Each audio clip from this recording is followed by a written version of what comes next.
Welcome to the Self-Growth Nerds podcast, where we help you embrace the most courageous version of yourself. My name is Marie, and I'm an adventure seeker who is obsessed with following the joy and creating more freedom.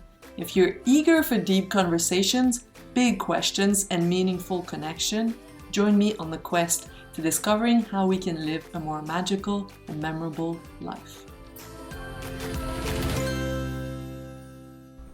Hello nerds, how are you? I'm really good. I've been recording this batch of podcasts and I'm recovering perfectionist. So what I was doing is starting the recording over every time I said something wrong or every time I moved and made a sound. But I realized that you probably don't mind if I say something wrong, and if it gets too bad, well, that's why I have an editor. So, hello Etienne.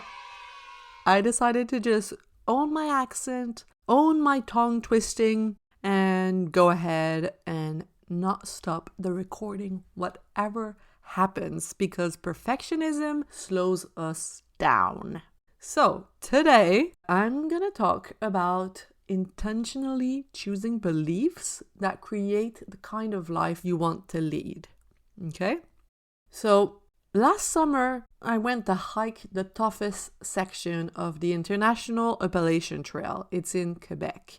I went there with my partner, and on the first night, we met Fred, a man in his late 50s, early 60s, who was hiking the whole 600-kilometer trail. We talked around the fire and played cards. As we hiked together the next day, he told me that he'd lost his wife to cancer earlier that year and that he was hiking the trail as a way to grieve. He said his wife was an angel that God had sent to earth for a limited period of time, and that he was so unbelievably lucky to have been graced by her presence for 25 years. He told me about how they met that night on a dance floor and how he fell for her in an instant. He told me about their sons and about how wonderful of a mother she was. It doesn't matter whether angels are real or if God exists. What matters is that this belief got Fred out of his house and onto the trail. He could just as well have spent his time cursing cancer and thinking about how unfair life is, but then he might not find the motivation to hike 600 kilometers. That's what I want to talk to you today. Choosing beliefs that make you feel good and get you moving, no matter how unreal and wacky they might sound. Truth or facts is not all that important. What's important is how you feel and how it makes you act. I'm going to give you a few examples so you see how this plays out and how much of an impact it can have on your reality. Example number 1. When I lived in London, my partner and I decided to start a mobile coffee business. We got a small Piaggio white van and mapped out a blue vinyl to go over the van with our logo and our branding on it. My partner's parents lived right next to a guy who installed vinyls for a living. So as good neighbors do, he got the vinyl printed for us at mate's rate and told us to come park the van in his driveway on a Saturday afternoon so he could put it on for us. As he did his job, I stood by looking with fascination at how he used a hairdryer and a scalpel to make the whole thing look super neat. I asked questions, I was genuinely curious and thought it would be fun to try one day. At some point, I don't know how we got there in the conversation, but he said, "Oh, woman cannot do this job," and laughed. I shut down completely. I went inside the house and I burst out crying. I was like 25 years old back then, but still it went straight to my core and I couldn't keep it in. My partner and his parents looked at me, fumbling for words. His mom tried to cheer me up and said I could have turned it into a joke. I could have said to him, "Oh yeah? Well, you should try me. I'm certain I'd be really good at it," and walk away. And she was right. I can focus on the fact there are still men who think like this, I can choose to believe that he's an asshole and that it's unfair and that he should never have said something like this or even thought something like this. But how does that make me feel? Angry, unseen, undervalued? And that anger is no good. It just makes the divide between the two of us even bigger. It makes me feel bad and it lets him keep thinking his thoughts. What could I choose to believe instead? What would allow me to keep going about with my day, or even better, be proactive and maybe even help change the world a little bit? I could opt for a bit of humor and say something like, "Oh, you didn't get the message? We're not in the 50s anymore. Women can do amazing things now." Or I could choose to believe that he has a clouded view of the world and he just needs patient and gracious people like me to help clear the clouds for him so he can see the light. I can also choose to believe that human beings, no matter their gender, are supernatural and that I am capable of accomplishing whatever I set my mind to. I can already hear some of you think about how it's easy for white privileged women to say that I'm not taking reality into account. That there is, yes, sexism, but also racism, ableism, fatphobia, transphobia, homophobia, name them all, to deal with. Yes, I'm not saying there are no victims, but what if you could be a victim and feel empowered? What if you could choose freedom even if, and especially if, there is a system or a person trying to keep you small? How can we remain the master of ourselves when it feels like we are caged, or when we quite literally are caged?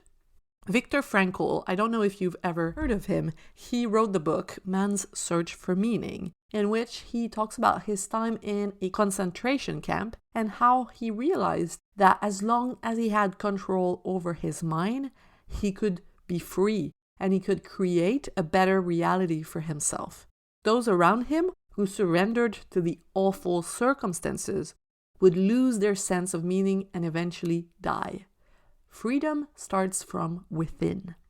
Let's go to another example. One that will show you how the circumstance doesn't need to be awful for us to adopt a victim mentality. Many of us do it on a daily basis with all the small things. For example, my boyfriend plays too much video games is a thought I've struggled with in the past. Is it true? Well, who knows? How much is too much? It's all relative. But what's true is that this thought makes me feel frustrated and annoyed. And those feelings make me come off as cold when we have an interaction, which in turn might make him want to play even more because his partner is a pain in the ass to hang out with. I could decide I didn't want to be with someone who plays video games and move on with my dating life. I've done that in the past. But life always throws us back into similar situations until we understand what it's trying to teach us.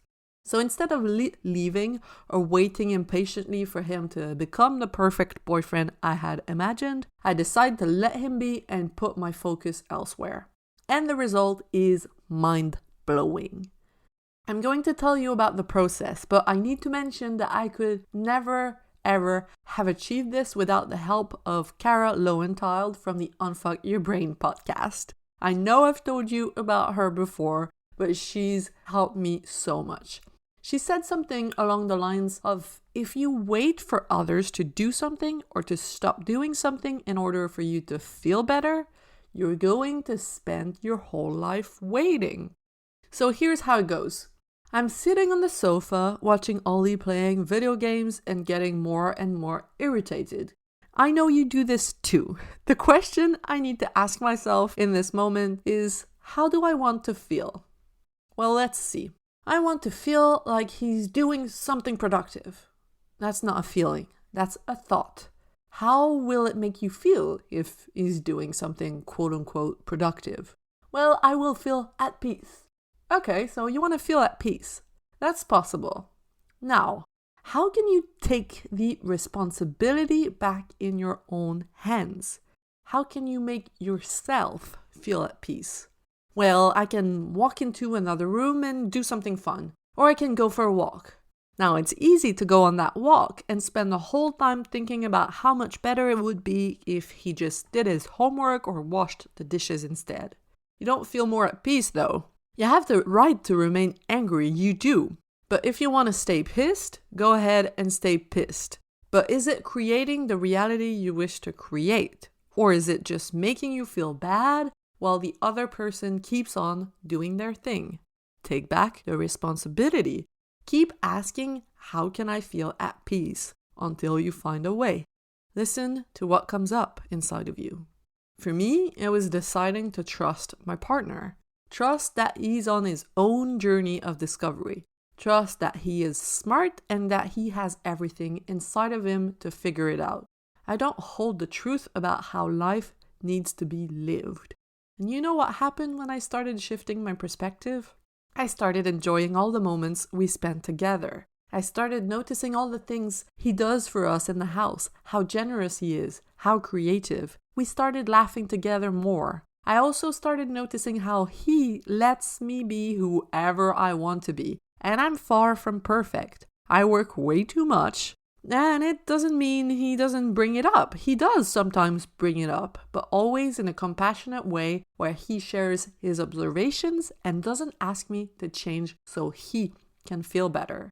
He knows that his feelings are his responsibility.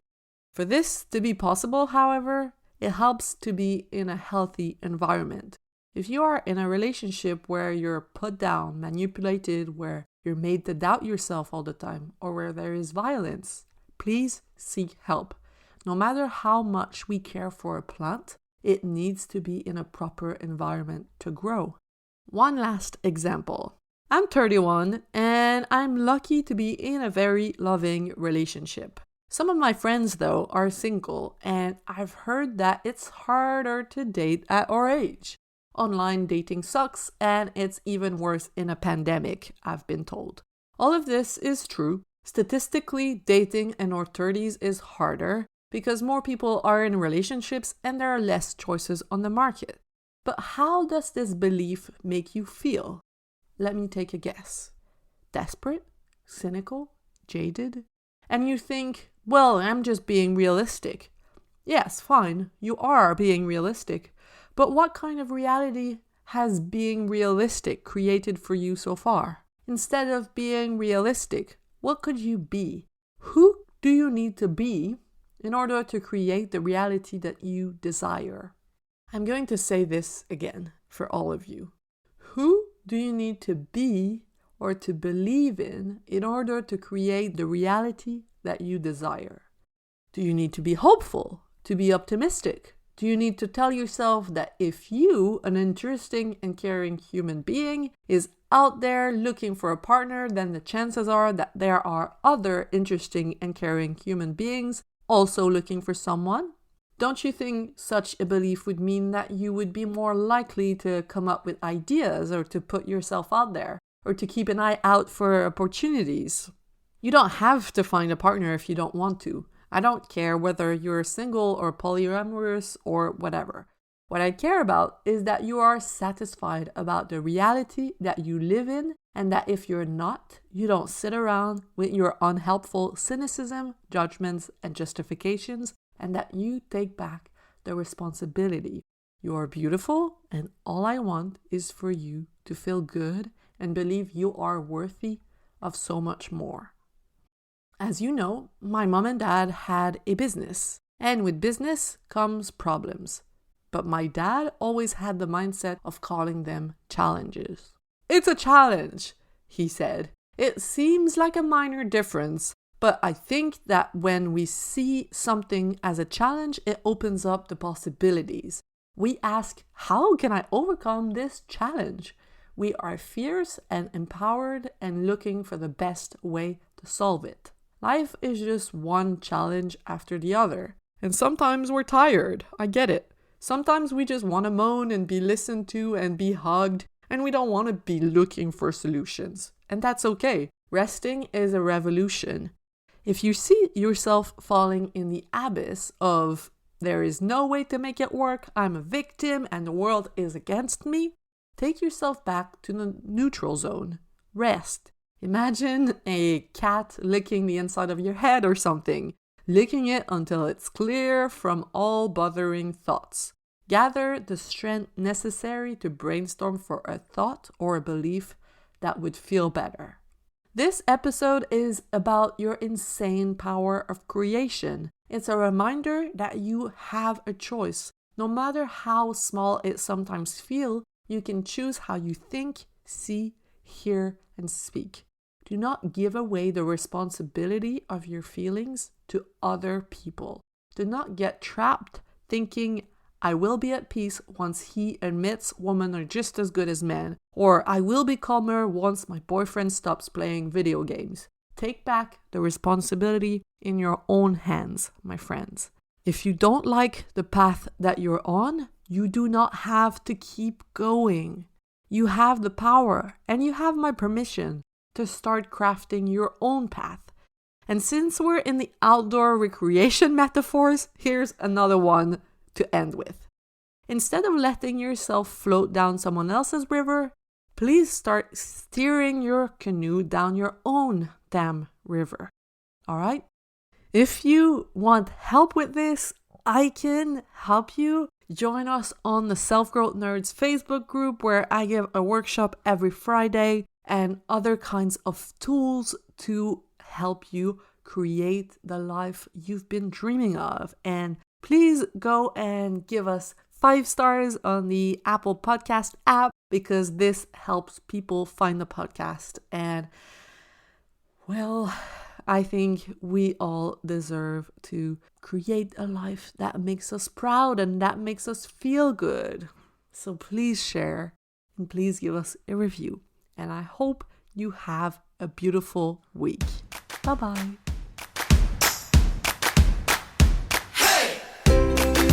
You just listened to the Self-Growth Nerds podcast. I hope you enjoyed. We publish an episode every Monday, so make sure to subscribe if you want to be notified.